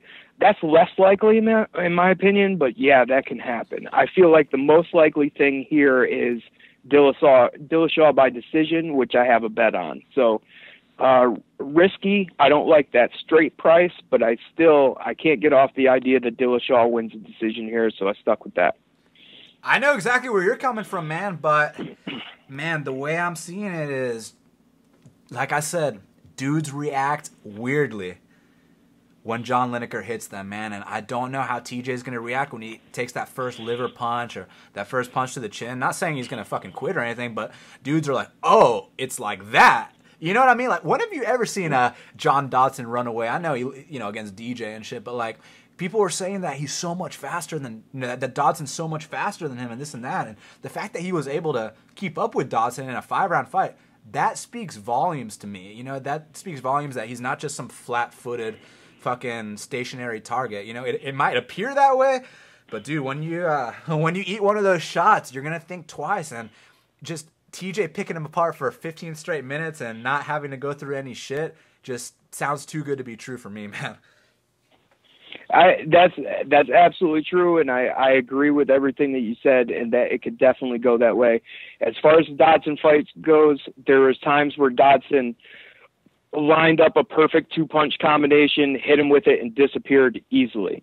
There was times in that fight where Dodson stood still, waited for Lineker to come forward, and blasted him with a head kick, and it landed perfectly, and the fucker disappeared after that. You know what I'm saying? Like, those things happened as well. You know what I'm saying? And Lineker stuck with it, and when Dodson slowed down, Lineker was still around. All that happened too, but the times where it was bull versus Matador, the Matador fucking nailed him a bunch of times. You know what I'm saying? And lost the fight, but yeah. TJ isn't going to slow. TJ isn't going to. Yeah, I don't think he lost the fight, but he lost the fight. TJ isn't going to stick around as long as Dodson did. TJ will not slow down as Dodson did, And you never know, dude. You never know if it's not going well. Is it out of the question for TJ to snatch a takedown? Nope. He'll totally do that. That's totally in the game plan. That's plan B. Don't make any mistakes about it. When he rushes forward and it's just a reactive takedown, he puts him on his back. You know, TJ, his wrestling is no joke. His top control is no joke. We haven't seen a lot of it recently, but it's still there. It's there. Here's my thing with TJ, though. He's such a competitor. Sometimes he lets his ego get in the middle of things, and if he tries to, get a little cocky in there with Lineker, it's going to be a big mistake. He has to have a super disciplined game plan to win this fight, in my opinion. Yep, you're right. Because, look, I know I talk about this guy every card, but, I mean, Jimmy Rivera is a motherfucking winner in every sense of the word. I know for a fact that if Jimmy was fighting Lineker, his ego would not... I wouldn't even have, that thought in my mind, oh, what if Jimmy gets tagged once and then decides to go toe-to-toe? I know for a fact Jimmy wouldn't take any unnecessary risks, and he would just go out there and get it done. That's why I think he's going to be the guy to dethrone Cruz, not Garbrandt. But we'll talk about that in a bit. But, yeah, if TJ is going to win this fight, he better have the most fucking disciplined game plan he's ever had in his entire career, because that dude gets hit a lot. And if there's one guy you don't want to get hit by, it's Lineker. Yeah, both roads are extremely possible. Indeed. And speaking of which, man, the co-main event of the evening, Dominic Cruz is minus 210, and Cody Garbrandt, or as we like to say in Brazil, Cody Garbrandt, is plus 190. And, dude, I think that, this is another one of those Matador versus Bull situations, but I think this is really a Matador versus Bull situation because I don't see the kind of, I don't know if talent's the right word, but I don't see the potential in Garbrandt that I see in a guy like Lineker. Like, Garbrandt's explosive, he's fast, he's got knockout power, this and that, but we're talking about one of the greatest of all time here in Dominic Cruz. Not that, he can't lose, because everyone loses in this sport, and if he fucks around too much, he can go down too. But, man, we don't know enough about Cody here. But one thing we do know is, look, this guy knocked out Tomas Almeida. And, yeah, someone's going to be like, oh, but Tomas doesn't have the footwork that Cruz has. This is 100% true.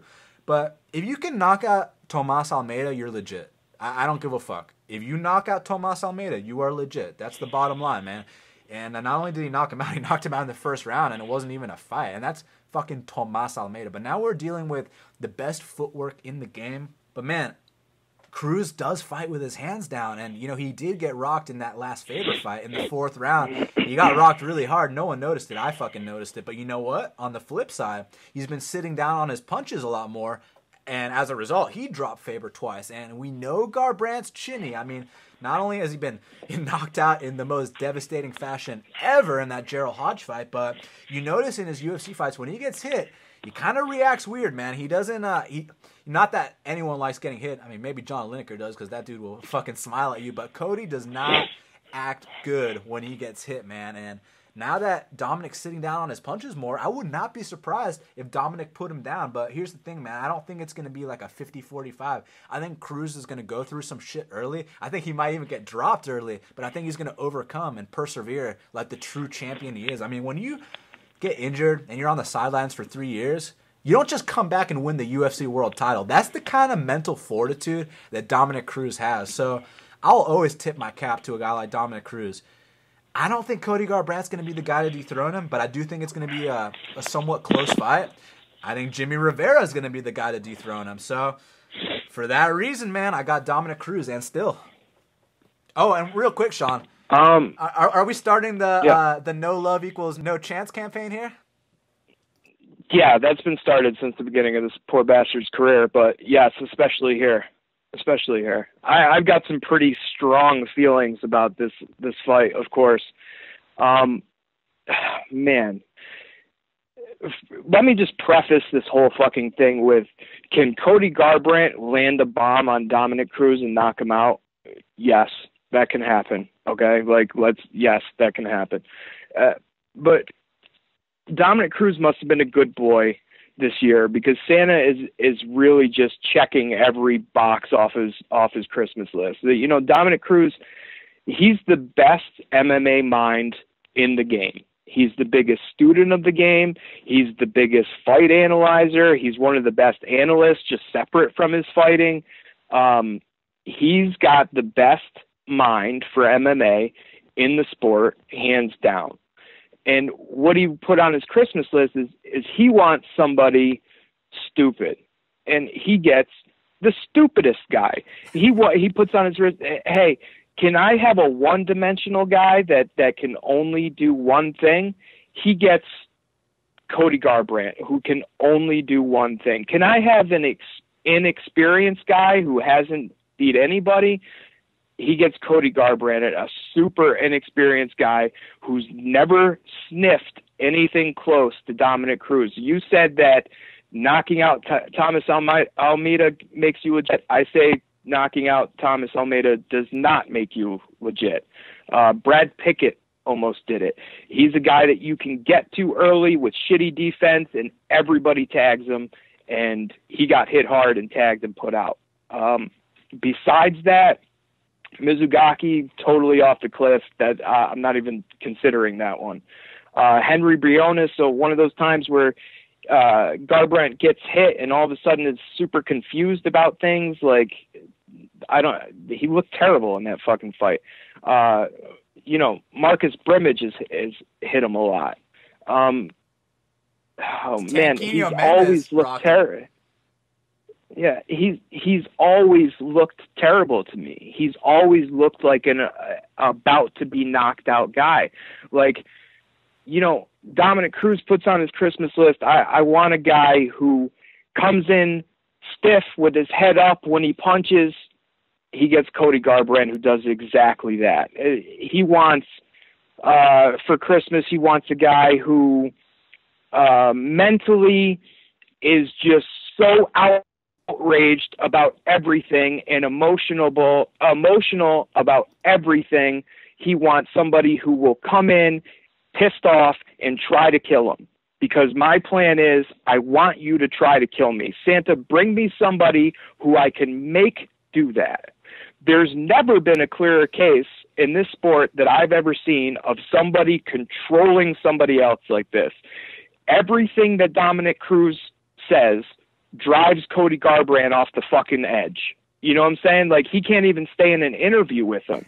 He can't get words out. He just shouts and yells, and he is obviously going to go right at Dominic Cruz and try to knock him out with just punches. That's all the guy does.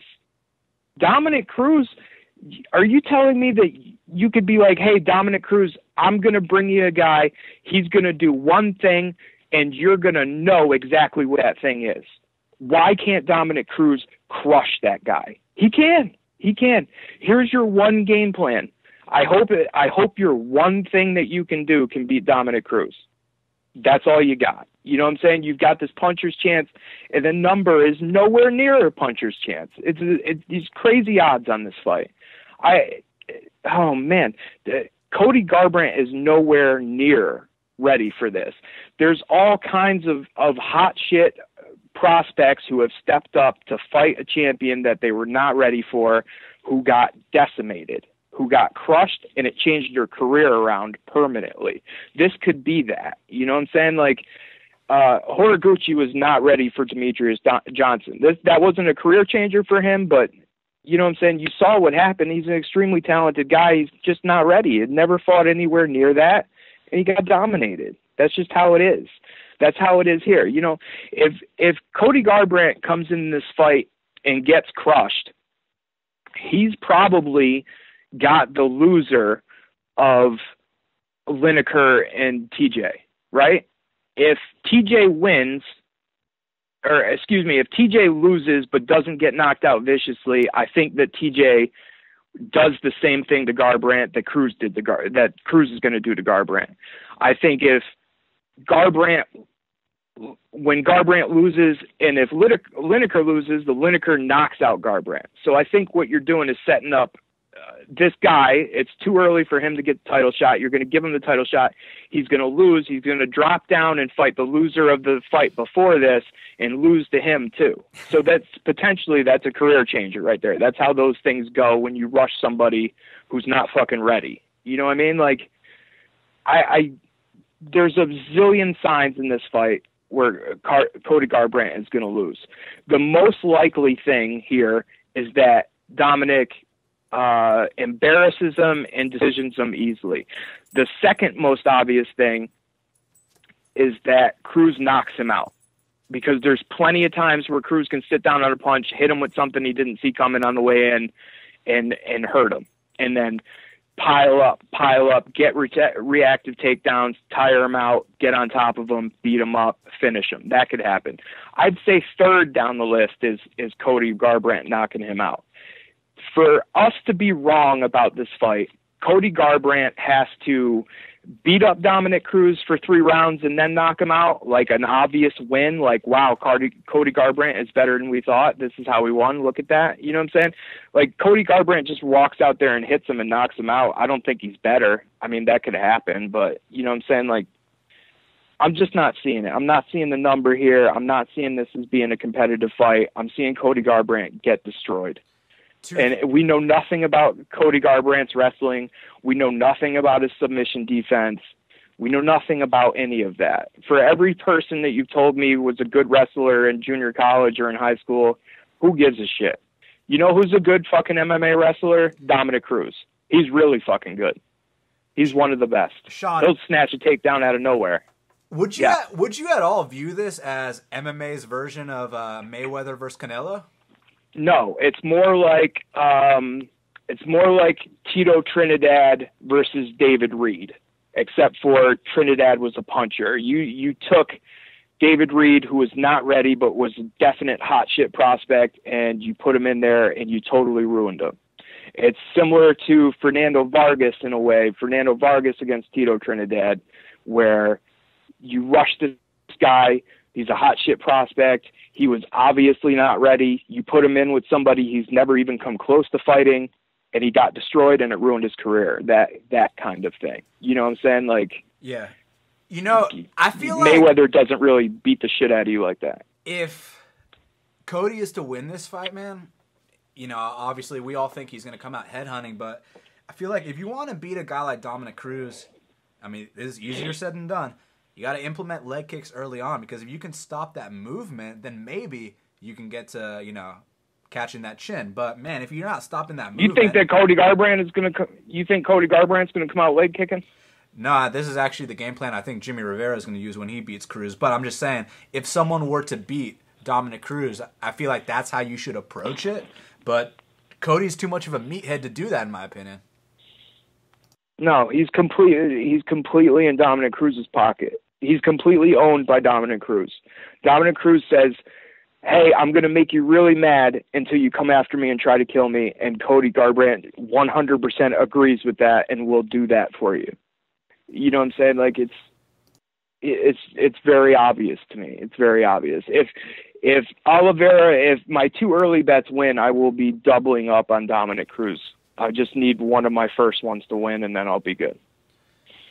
Well, I definitely hope Dominic Cruz wins, man. You know, like you said, one of the greatest minds in the sport. I mean, just hearing him talk, the dude is such a genius. Love his insight, and would love to see him remain champion. So I heard you had a bet on this fight too, right? How much you got on it? Oh, I was just going to do all the bets at the end, because the last couple of podcasts I've been forgetting half of them or saying half of them and not saying the other half. So we'll wait until after this next fight, and I'll go through all of them and read them off. All right, so dude, main event of the evening. You ready for this shit? The return of Ronda Rousey. Is she ready for this shit? -145. The comeback on Amanda the Lioness Nunes is +135. And you know I hit that +220 opener on Amanda Nunes. Now it's +135. Obviously the line movement has me a little worried. But here's the thing, man. It's actually a good matchup for Nunes in my opinion, because Rousey, okay, she has a judo throw to an armbar, and holy fuck, she's killed almost everyone with it. But you know, her striking has always been kind of sloppy in my opinion. You know, she does have knockout power. But the thing is, in that fight with Betch, you know, I just don't feel like Amanda is going to get into a sloppy brawl with Rousey. I mean, Amanda has really nice lateral footwork. She's been getting better every single fight. And when she hits, I mean, she hits like a man. I mean, Dustin Poirier told me that, like, she drops dudes in the gym. You know what I'm saying, Sean? Like, that's what we're dealing with here with Amanda Nunes.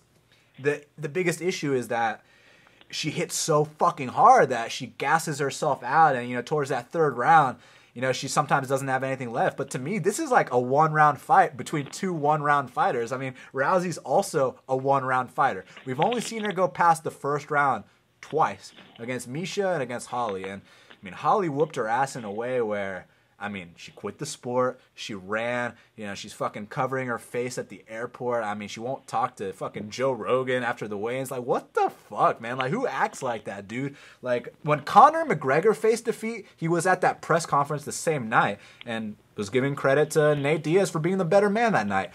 Ronda Rousey does not know how to accept defeat, and it's kind of weird, man, because all great champions have to face defeat. I mean, look, when DJ lost to Pickett and to Dominic Cruz, it's not like he fucking quit the sport and ran. When McGregor lost, he didn't quit. And I mean, even non-championship fighters, like look at my boy James Vick. Very devastating loss to Beneil Dariush. He's back on the horse about to fight Johnny Case. He didn't fucking, you know, he was on my show a month after that fight. Like, you know what I'm saying, Sean? Like, oh yeah, what the fuck, man? Like, what's the deal here with Ronda, man? Why is she acting like that? Because not only is she acting like that, but like, her coach is like the worst coach in the game. And, you know, someone could say, oh, but he brought her to the championship, to the belt. It's like, nah, dude, she would have won the belt regardless. And one more thing, you know how I always called Ronda the Royce Gracie of the women's division? yeah. I feel like this could be the Matt Hughes versus Royce Gracie of the women's division. This could be that fight where Royce Gracie comes back and gets fucking smashed badly at his own game, man. I feel like that's what is going to happen here. Not that Nunes is going to judo throw Ronda and armbar her, but I'm just saying I feel like Ronda's going to come back and get that beat down just like Royce Gracie did against Matt Hughes. And so, man, I'm going and still here, and I think Amanda's going to knock her out. Obviously, we got to worry if the fight goes past, you know, maybe the second round. But, dude, the reason I'm not that worried is because it's not like Ronda's a proven, you know, finisher in the later rounds or anything like that. She's a first-round fighter just like Amanda, but I think Amanda's way more technical that, you know, she's not going to get judo thrown and armbar, and that's my prediction. So I took the plus 220. It's currently plus 135. I mean, so much line movement that it's kind of sketchy, but, dude, I have to fade Rousey here, and that's the bottom line. You know, spoiler alert, Ronda Rousey will not retire in the cage after this fight. Do you know why? Because Joe Rogan doesn't like to interview people after they've been knocked out. So that's why we're not going to get the retirement. I think we get the retirement through her manager's Twitter 2 days later or something ridiculous like that. Listen, I'm not even that concerned with breaking down these two people technically. I think when somebody who lives off of mystique, and this is historical, this is boxing, this is MMA, this is all throughout. When somebody who lives off of mystique gets that mystique shattered, it changes them permanently. It changes every opponent from that point on permanently. You know, you brought up something great, Conor McGregor. I was going to use that for this too. Conor McGregor's ego.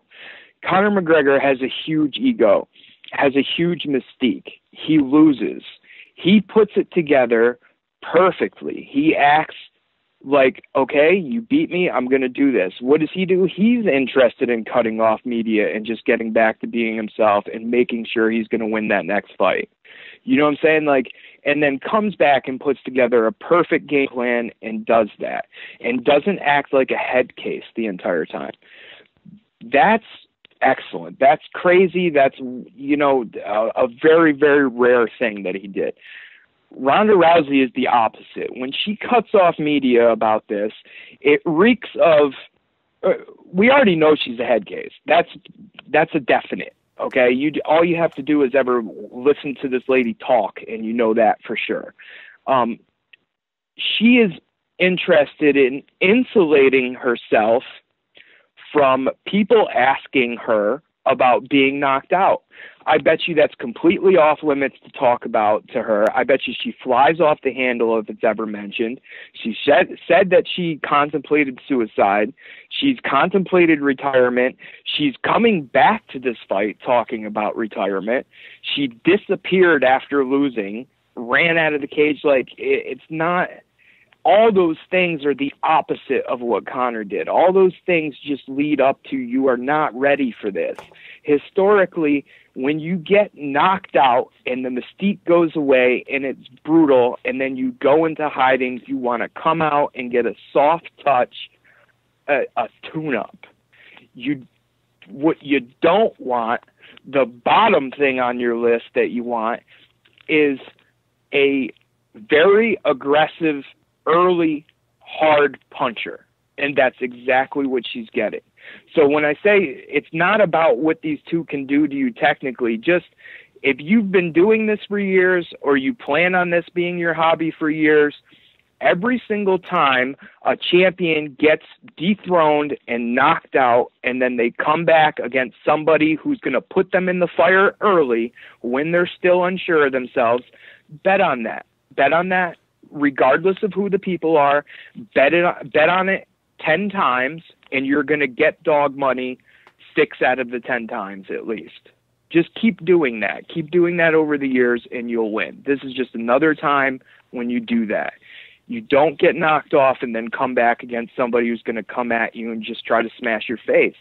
I don't see this as being a competitive fight. I see this, I'm going to go extreme the other way. I see Ronda as being deer in the headlights and getting totally flattened and maybe strapped to a fucking board and taken out of the cage. She's not ready for this.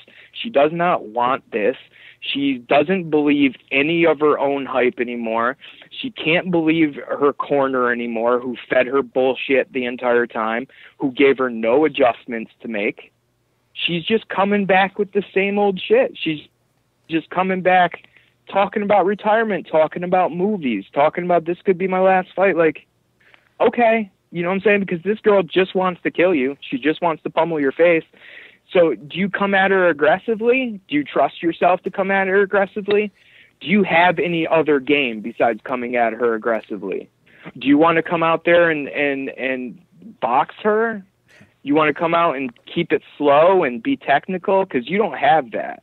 Your best chance is to bum rush, go for a throw, and go for the arm bar, which she could possibly do. You know, these are girl fights. That could happen, sure. But she has to convince herself that she is what she is, or is what she was. It's so hard for her to convince herself of that she's cut off the ability of others to ask her those questions. She does not want to ask herself those questions. She's certainly not going to let other people ask her those questions. These things just add up to too much head case. I don't believe her. I don't believe she's back. I believe she gets fucking dusted off and we never hear her name again. Sean, what's the definition of insanity?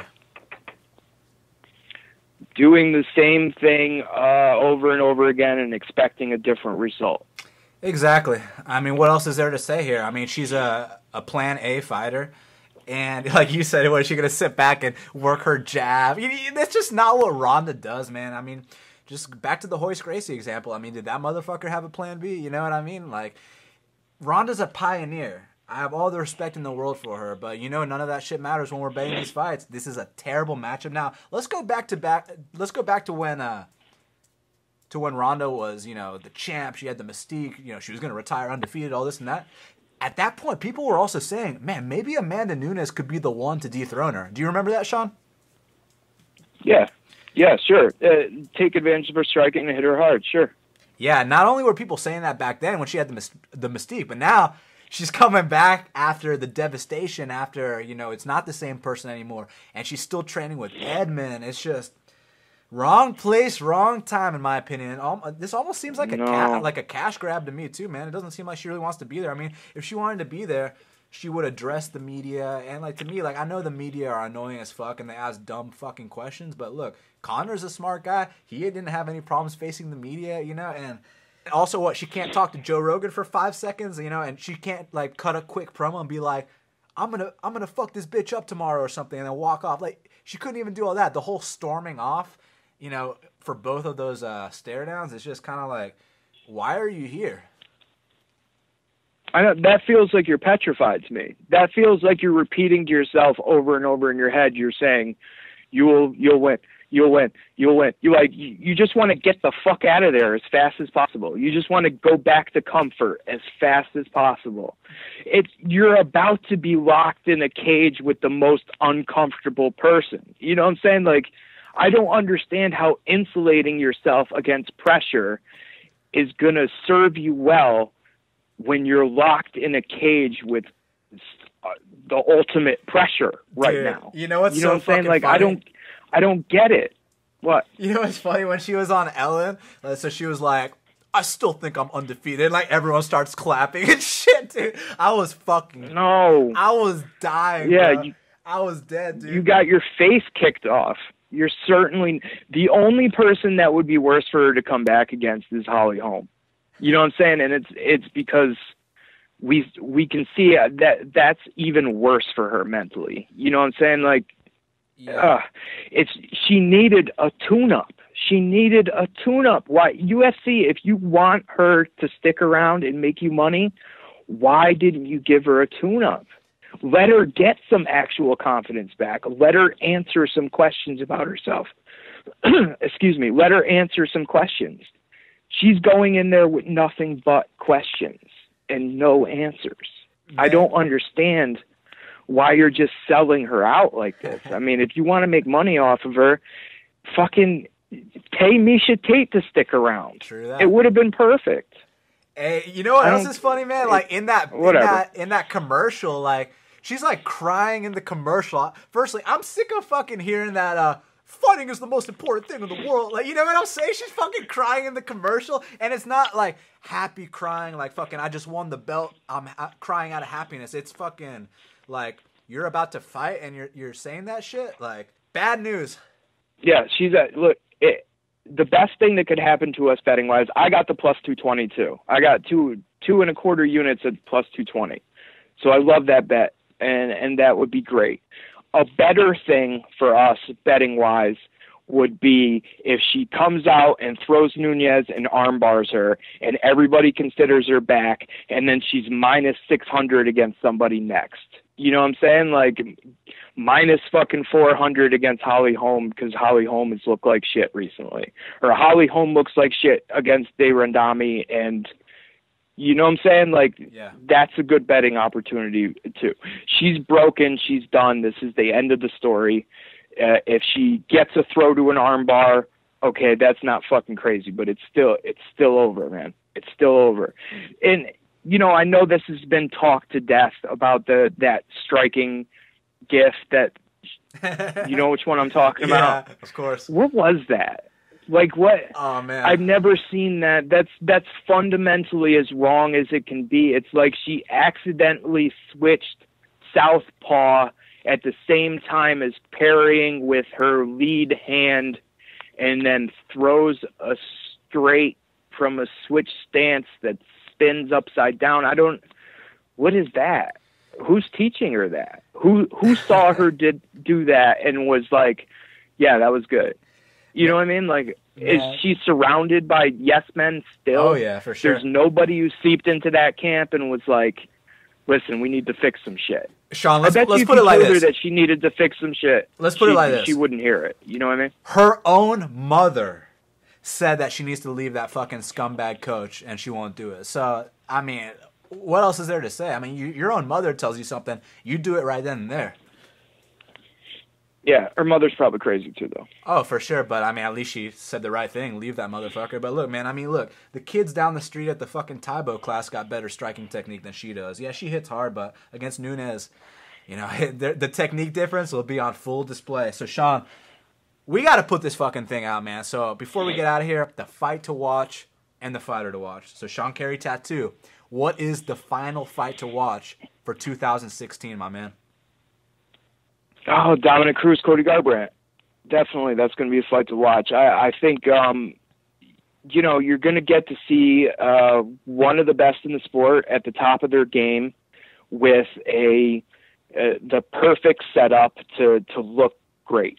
You know what I'm saying? And it's like, even though I don't consider it a super dangerous foil that he's up against, it's perceived as a super dangerous foil, and it's going to make him look even better. So Dominic Cruz comes out, dominates this fight, stops Cody Garbrandt, looks amazing, and gets some super fight talks going, whether it's Mighty Mouse moving up or him moving up for Aldo, something like that. This is a great jumping off point for him, where everybody's disappointed in the main event when Rousey gets starched. Everybody will remember how awesome and sneaky and slick Dominic Cruz was. Yes, sir. And my fight to watch is TJ Dillashaw versus John Lineker. Look, no matter the outcome, the winner is going to position themselves to challenge the winner of Dominic Cruz versus Cody Garbrandt, especially if they make a statement. And the way I see this fight going, man, I see it being fireworks because, I mean, TJ Dillashaw, you know that he's down to stand with anyone. And obviously, we don't got to say anything about John Lineker because, I mean, you stand and bang with that dude, you know what happens. This is going to be fireworks. It's going to be two fucking trucks going at each other full force, man, and one of them is going to go down. Hopefully, for my bet's sake, it's TJ Dillashaw that goes down, but regardless, that's your fight to watch, man. Lastly, before we get out of here, who's the fighter to watch, Sean? I think the fighter to watch is Cowboy Oliveira. I think, you know, he's on the fringe, and a lot of people are underselling what he can do. And when he comes out and works that same ugly mush you game plan against a respected guy like Tim Means, people are going to have to take notice, and he's going to get a big it has to be a big step up for him next. You know, he has a lot of things that other people don't have right now. He's got a lot of will to win. He's very strong. He's very relaxed in there. He's very confident with himself. He can be a problem for a lot of guys. And he can be a problem for a lot of guys because when you look at him, it doesn't look like anything special. He doesn't do one thing in particularly great. But he's putting it together. You know what I'm saying? He's putting it together, and he's going to be somebody to be reckoned with in the future. He's going to look good in this fight. He's going to win a nice 30-27. He's definitely someone to watch. For me, the fighter to watch is Neil Magny. I mean, look, man, in my opinion, he's got a sitting duck in front of him. And if he goes out there and gets a name like Johnny Hendricks in his resume, I mean, we're talking about wins over Kelvin Gastelum, Hector Lombard, and potentially Johnny Hendricks. That's going to propel him and put him back where he was before he lost that Lorenz Larkin fight, man. And I still feel like Neil Magny has a lot of untapped potential. And his toughness really takes him a long way as well. So for that reason, Neil Magny is my fighter to watch. Sean, we did it, man. UFC 207. I mean, shit, last event of the year. It's going to be memorable. Happy New Year. Let the audience know not only where to follow you, but let them know your bets for this card, man. The bets this card, I got a 1.2 unit round robin with Vettori, Pyle, Lineker inside the distance, and Borg inside the distance. I've got a 1 unit 6-team open that that's been going on for about a month. Bunch of girl fights start round 2, all cash, Faber cash, Covington cashed. Oliveira is what's left, so it's 1 unit at plus 410 for Oliveira. I've got a half a unit on Cruz inside the distance at plus 292. I've got 1 unit on Dillashaw by decision, parlayed with Hendricks at plus 225. I've got 2.25 units on Nunes at plus 220, and I've got 4 units on Holloway, who's already won, with Cruz at plus 130. Those bets are always posted and pinned to my profile, Sean Carey Tattoo on Twitter, Sean Carey Tattoo on Instagram. If you want to see my tattoos, that's it. Man, we got a real D-Gen on this show, huh, Sean? Oh, indeed. 2 of them. Matter of fact, this is true. This is correct. And man, my bets for this card, just 1 unit shots on Amanda Nunes, John Lineker, Neil Magny, and Marvin Vettori. That's it. Need 2 of them to win. Listen to you safe son of a bitch. Where are your plus 225s at? Hey, you've insulated yourself in a Ronda Rousey bubble. Don't bring up any plus 225s to Daniel. plus 220 Nunes and plus 205 Lineker. So, we're covering some ground, right. Sean. We're covering some ground. We got it. Yes, sir. And no minus 170s this time, man. And maybe next year. No, we hate those. Because, on this next card, I'm going to admit it. I'm not going to say who I'm going to play. You already know. But word on the street is I might have a big parlay January 15th. So keep your eyes peeled. But, dude, it's going down tomorrow, Friday, UFC 207, the return of Ronda Rousey So we'll see what she's got, man. Nunes is about to get it done, and it's a great card start to finish. Cannot wait to check it out. Thank you so much to everyone that supports Half the Battle. Truly appreciate it. For everyone that's been down since day one, thank you. And for everyone that, checked it out along the way, thank you too. About to take shit to the next level next year. That's all I got to say. So Sean Carey Tattoo, thank you, brother. And until the next time, let's cash these bets, man.